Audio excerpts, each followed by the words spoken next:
Y ya estamos de regreso para hablar con la colega, mujer de radio, Bárbara Tupper-Baldwin, que también es escritora. Y aquí está su nuevo libro, Descifrar la naturaleza, naturalistas modernos en Chile durante los siglos XX y XXI. ¿Cómo estás? Antonella, qué felicidad estar acá contigo.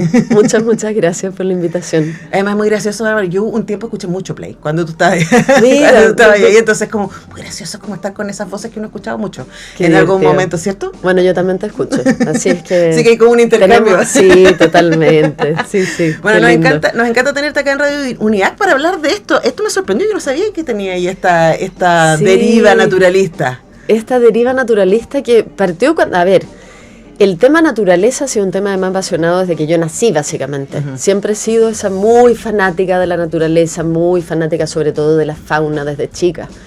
Y el tema del naturalismo también me interesa hace un montón de años.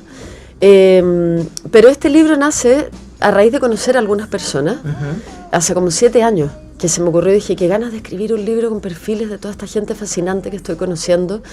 Y finalmente se concretó cuando me llamaron de la editorial, ¿no?, de Planeta, para invitarme a hacer algo con ellos. Y yo ya tenía esta idea, y les encantó la idea, y ahí empezó a derivar en lo que es hoy día, digamos, fue todo un proceso. Pero sí, nace de algo como súper... mío desde la niñez, digamos, que es el amor por la naturaleza. Y después ya empieza a transformarse como en el amor por las personas que nos enseñan de la naturaleza, que es básicamente lo que está ahí. Exacto. Ahora, es interesante porque tú partes contándonos sobre, claro, cuando pensamos en naturalistas, ¿cierto? Pensamos en Darwin, ¿cierto? Pensamos, claro, en aquellas personas, y no sé si te pasa, es como pensar en el siglo XIX y estos viajes, totalmente. ¿Cierto? Me acuerdo inmediatamente, no sé si leíste el libro de la Francisca Solar, Bluebells. Lo conozco perfecto, no lo he leído todavía. Yo creo que te gustaría, porque o sea, la historia central es otra, pero Darwin es un personaje importante, ¿no? Sí. En su paso por Chile. Y claro, aquí nos vamos a encontrar con María Codoseo Rojas, con Guillermo Mann-Fischer, con Luis Peña Guzmán, con Adriana Hoffman-Jacobi, con Juan Carlos Castilla Zenobi, con Jürgen Rothman-Silvester y con Juliana Fulci George Nacimiento. Sí. Que ella está viva, además. Que ella está viva. Hay 3 personajes que están vivos todavía, que es Jürgen, Juan Carlos y la Julie. Que eso fue también maravilloso porque uno va matizando, ¿no? Claro. Como tenéis perfiles que cuesta mucho más, digamos, de gente que ya no está, y por ahí no quedan tampoco muchos ayudantes o gente que los haya conocido, pero el lujo de poder escribir perfiles con gente que está viva, con la cual tú puedes conversar horas y horas y horas y varias conversaciones, ir resolviendo dudas y conocerlos como más de cerca. Así que un lujazo, y estos 3 personajes son muy favoritos y son muy maravillosos. Y claro, y la Julie viene aquí a como a ser la joven del grupo, porque hay como 30 años de diferencia, 40 en realidad, entre el Jürgen, que es el penúltimo, y ella, ¿no? Pero también está ahí porque viene también a cambiar un poco la manera de hacer divulgación, como a romper un poco el paradigma. Entonces es como un lindo cierre, ¿no? Sí, como además, ir con una generación más nueva también. Además, cuando te leía, Bárbara, yo también pensaba, es como nos cambia la mirada que tenemos sobre el naturalista, porque es como si el naturalista hubiese existido en el 19 y ya fue. Exactamente, pues y sigue siendo, digamos. Y en estos personajes son 20, 21 incluso, y sí, pues si al final el naturalismo es una cuestión que está como adentro del corazón. También hay ciertas cosas que lo hacen a uno, ¿no? Que es el estudio de la naturaleza, o sea, estar ligado a la ciencia natural como tal. Da lo mismo si esa ciencia tú la has estudiado en la academia o eres autodidacta, pero en el fondo es el trabajo de observación y de estudio permanente, esa rigurosidad, sumado a la exploración y la observación del mundo natural y las aventuras también. Y una forma de ser, te diría yo, también, ¿no? Que como que compone al naturalista. Entonces sí, existen naturalistas modernos, son diferentes en el sentido de que han avanzado mucho las tecnologías, estamos en otro lugar, pero también hacen ciencia natural, digamos, y sí, pues sí, están ahí, ¿no? Claro, y además porque a pesar de lo mucho que hemos maltratado este pobre planeta, hay tanto que generosamente todavía tiene para mostrarnos, ¿no? Absolutamente, y hay tanto para aprender todavía, sí, es muy increíble. Piensa que casi todos los días aparece una especie nueva, casi todos los meses hay nuevas descripciones. Yo te diría, si yo pienso, por ejemplo, yo trabajo también en divulgación desde el periodismo, ¿no? Como periodismo ambiental y eso, Y si no me equivoco si te digo que todas las semanas, o todos los días casi, hay una especie nueva descubierta en el mundo, ¿no? Entonces hay mucho que aprender todavía, y están todas las mecánicas todavía que hay que resolver y aprender. O sea, es una cuestión infinita. Así como se extinguen, lamentablemente, y muy lamentablemente, en un proceso acelerado por 100% culpa de nosotros, también están apareciendo otras. Entonces es un estudio de no acabar.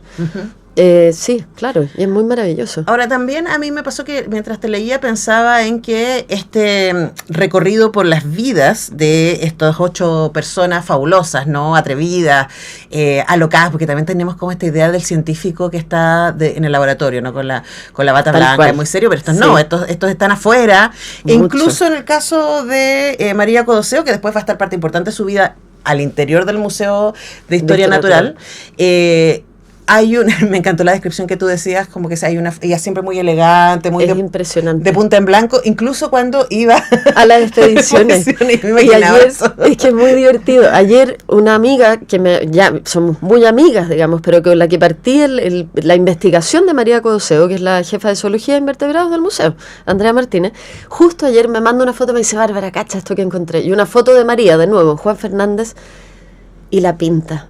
Y ella es científica, mi amiga Andrea, y me decía: yo siempre parezco cualquier cosa, me impresiona. Era como con unos jeans preciosos, medio pata de elefante, una blusa metida adentro, su pelo perfecto, como la mitad de Juan Fernández, con una langosta de 2,5 metros en el año 70. No, ella siempre, cada foto que una vez, una cuestión muy increíble, muy divertida. Ahora, claro, pensaba en ese estar afuera, investigar y luego divulgar, porque eso también es una línea que une a todos estos personajes. Sí. Todos de alguna manera hacen divulgación, unos más que otros. Hay algunos que ya hacen una divulgación un poco más masiva, si se quiere. Por ejemplo, el caso de Jürgen, que en algún momento ya empieza a trabajar como editor científico de la Tierra en que vivimos. Ponte tú, y eso ya es tele. Y es tele abierta y qué sé yo. Claro, masiva. O la propia Yuli, que a través de la fundación y también de los nuevos tiempos, ¿no? Las redes sociales y todo también empieza a hacer una divulgación mucho más masiva. Pero todos de alguna manera hacen, ¿no? Porque si no tienen su paper, tienen su libro, y todos intentan salir un poco más allá de la academia. En el caso de María, te diría que el tema de la divulgación fue un poco más resguardado, si se quiere. Pero estaba en un museo igual. Pero igual estaba en un museo, ¿cachai? Y igual hacía investigación y hacía mucho de la colecta de los especímenes, que después, bueno, serían los hombres quienes describieran, pero la verdad es que el trabajo de campo es el que hizo ella. Sí. Y claro, como decía, son estas 8 perfiles, pero también yo tenía la impresión de que tú nos estás contando de la historia de la ciencia en Chile también, ¿no?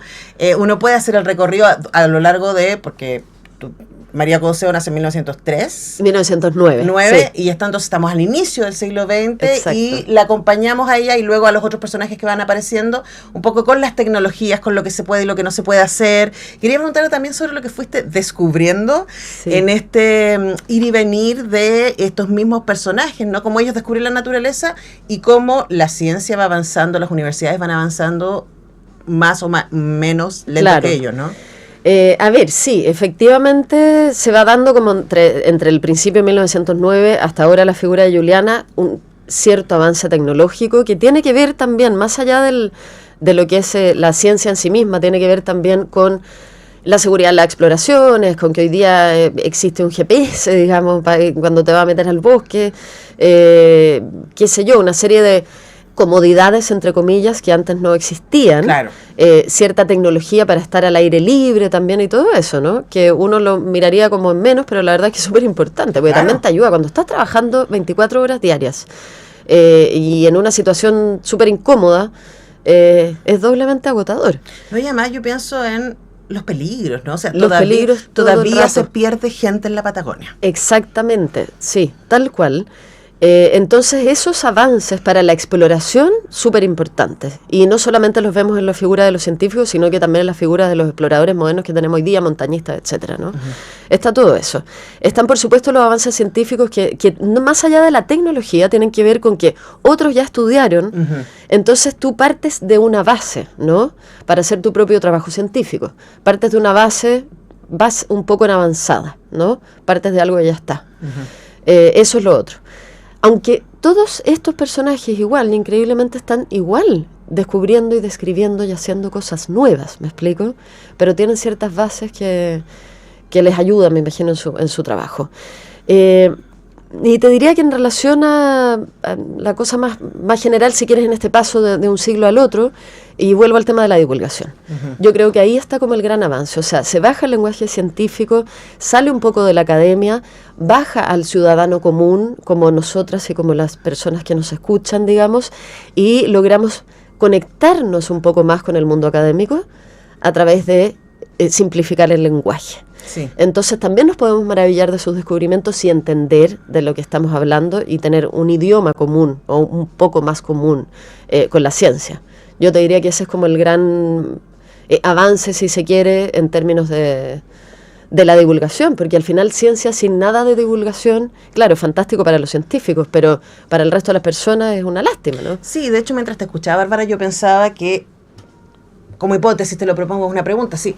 ¿No será que nuestra falta de conocimiento respecto a la maravilla que es la naturaleza se ha traducido en el descuido y en el maltrato que tenemos hacia ella? Estoy pensando de forma masiva, ¿no? Estoy tan de acuerdo con lo que acabas de decir, absolutamente.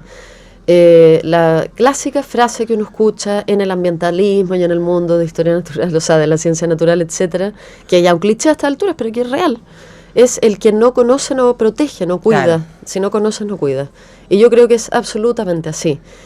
Mientras más desconocemos, ¿cómo vamos a cuidar si no tenemos idea que tal o cual animal, por ejemplo, está en extinción? Claro. Entonces sí, es súper importante desde ese punto de vista también la divulgación de la ciencia. Uh-huh. Porque mientras más conocemos y entendemos, nos damos cuenta además de que nosotros somos parte de este ecosistema, de que no debiéramos estar el antropoceno y todo eso, el hombre al centro del universo. Por supuesto que no, es que por supuesto que no. Y dependemos de los otros seres vivos y de los otros reinos y de la funga y del microbio y de la fauna y de la flora y etcétera, etcétera, para nosotros vivir también y sobrevivir. Sí. Entonces, si no entendemos esa cuestión, estamos medio liquidados. A mí me pasa que cuando escucho eso, digo, la mansa vuelta que nos tuvimos que dar, ¿no? Sí, porque los pueblos originarios lo tenían claro. Minuto uno. No, deja que nos lleve la ilustración y deja que nos lleve el conocimiento. Bueno, y mira la mansa vuelta que nos dimos para darnos cuenta que, sí, tuvieron razón desde el momento uno. Claro, era importante, resulta que sí, pues resulta importante estar conectados. Yo no mismo, mira, hoy día en este tiempo moderno, estresante, donde estamos todos medio, a veces súper deprimidos, si uno ve, ¿no? Los estudios y todo, cómo han avanzado ese tipo de situaciones emocionales en las personas modernas, etcétera, etcétera. Tú te das cuenta que también al mismo tiempo hay estudios que demuestran que salir a la naturaleza, estar en contacto, es sano para la mente. Sí.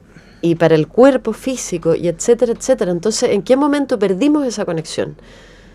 Es muy importante para nuestra propia salud volver a reconectar, como dices tú, estaban los pueblos originarios y siempre estuvieron, ¿cachai? Uh-huh. Entonces sí, pues es un montón.